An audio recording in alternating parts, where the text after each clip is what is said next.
DEADPIT.com.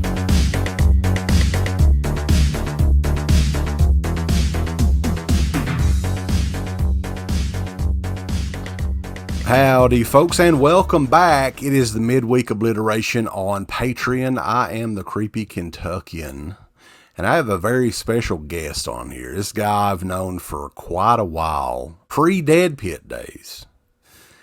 That goes back a long ways. A long time, yeah. Blair, what's going on, man? Once known as... Man, not much. Schlotsky, that was your tape trading name back in the day. That was way back. That was back in the everybody look up John McAdams list days. Right.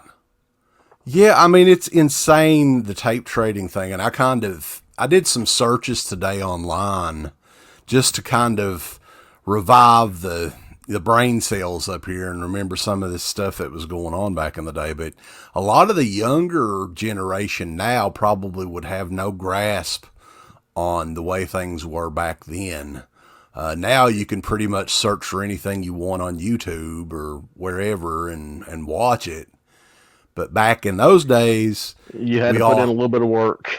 Yeah, you'd make a website on GeoCities or Lycos or whatever was around at the time with your list on it.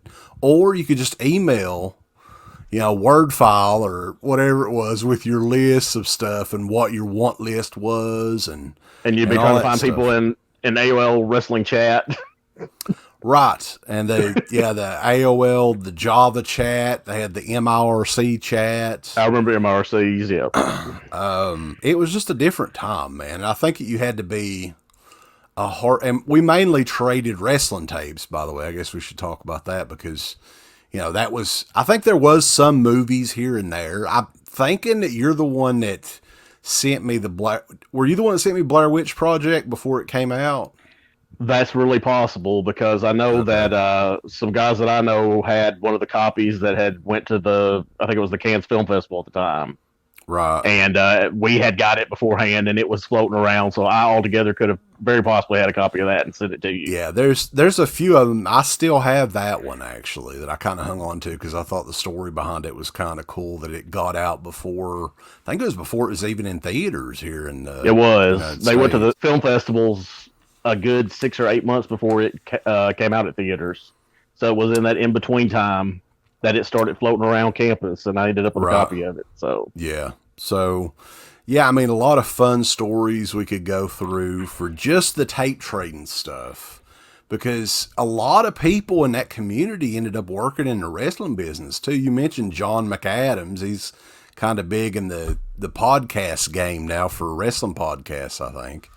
Yeah, he's got his own podcast, and he's mentioned several times in the last little bit. One of the guys that used to buy regularly from him was Tony Khan. So, yeah, we may have very well back in the day traded tapes with Tony Khan.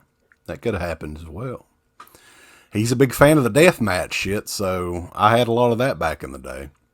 That's true. That's one of the prized ones when you got your King of the Death match with Funk and Foley on it. That's one of the ones that I vividly remember not being able to wait to come in and, pop it in the VCR and pretty much fast forward to that match. I watched the whole show, but there was just such hype around that particular death match that and I remember the, not death matches, but I remember the Super Junior tournaments from New Japan. I remember those being a big thing that everybody wanted, as soon as they could get their hands on it, they wanted to get it and watch it, and they would, that trade 2 for 1 or whatever to get it if somebody had it. So, oh yeah, those were popular, and you had the big Japan matches like with Onita and they had Piranha Death matches, exploding barbed wire. Just they had one on an island. Yeah, where they were just out isolated on the island by themselves. So. They had like alligators and crocodiles and just anything you could think of. So some of this stuff didn't just start recently with Vince. That's what we're kind of getting at with that.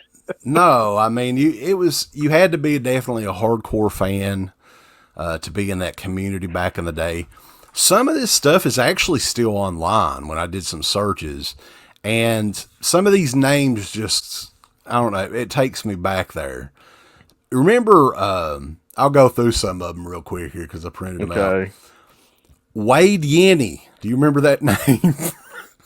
I vaguely remember that one. The franchise of tape traders. I remember that. Hollywood Hindu's homepage. I remember that. Extreme Eric Tuttle's tape list. I know you remember him. Uh-huh. A couple more here. I remember Bix being around back then. Yeah, Cactus Bix, who is now known, I guess, as David Bixenspan. Yes. Right, that's his real name, I guess. So he writes for the Wrestling Observer, right? Or does he do his own stuff now? I know he did at one time. He was doing freelance. I know he's doing some consulting for Dark Side of the Ring right now. So he's definitely got... A special thank you goes out to our supporters on Patreon. The Patreon website has a complete archive of the Dead Pit Radio shows starting way back in 2005, in addition to all of the midweek shows archived, commentaries, all that good stuff. If you're interested, and we appreciate all the support, go to www.patreon.com/IntoTheDeadPit. Tiers start as low as $1 per month.